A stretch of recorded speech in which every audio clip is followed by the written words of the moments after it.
Hey, crypto family. So today we're going to go over some technical analysis for Ethereum and Bitcoin and where I think they're going from here.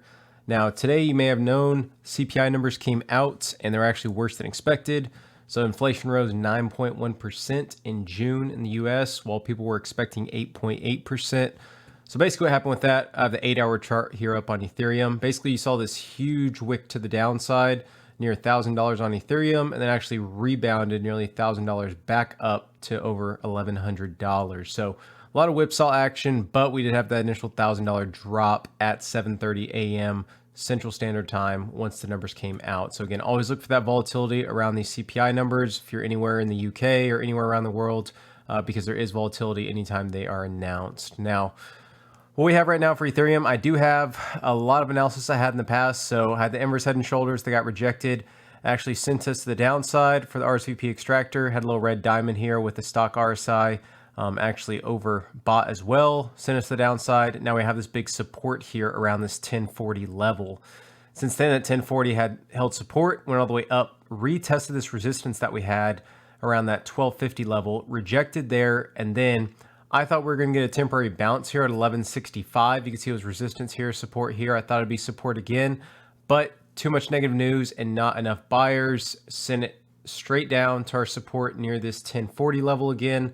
And since then, you can see it has held nice support and we are bouncing right now. Now, my next target short term is going to be this 1165 target where we should see some resistance.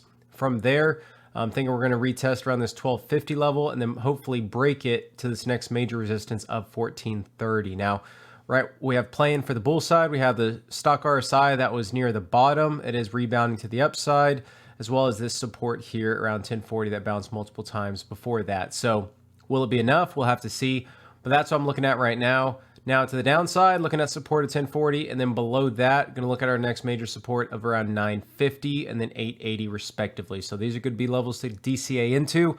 If you're looking for some low leverage long positions, again, not investment advice there. And then also we have this 200 EMA that is sitting around that 1580 level. Now next, looking at Bitcoin here. So Bitcoin, I have a little bit bigger chart. I want to take a zoomed out approach here on this 3-day chart. And you can see here, it is a descending wedge on this 3-day, which, as you know, if they break to the upside, extremely bullish. Now, a few things I had playing for us on this was this bullish divergence we had. So the stock RSI was rising while the price was declining. So bullish divergence there in the stock RSI. And you can see right now, we're almost forming like a little double bottom pattern here going, okay? So that's something I'm looking at right now, showing strong support on Bitcoin around this 18,900 level. We have bounced from it multiple times on the 3-day, with this RSI being oversold on the RSVP extractor, and then the VMC divergence indicator. We do have a double bottom here and is still to the upside. We haven't printed a red dot yet, so still some positive action there.